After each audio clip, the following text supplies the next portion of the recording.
مين بكره يكسب، مانشستر سيتي ولا ريال مدريد؟ وتوقعات الفشيخه اللي عمرها ما بتخيب وربنا يستر.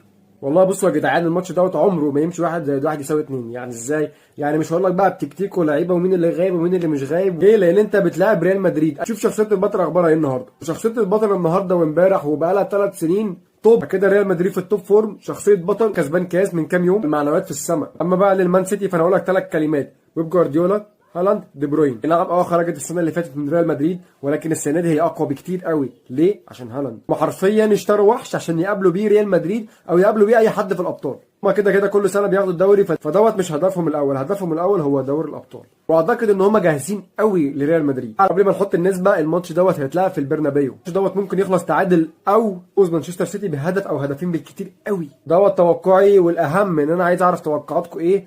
واخيرا وليس اخيرا، كان معكم زيكا، ولو انتم مش عاملين لي فولو اعمل فولو.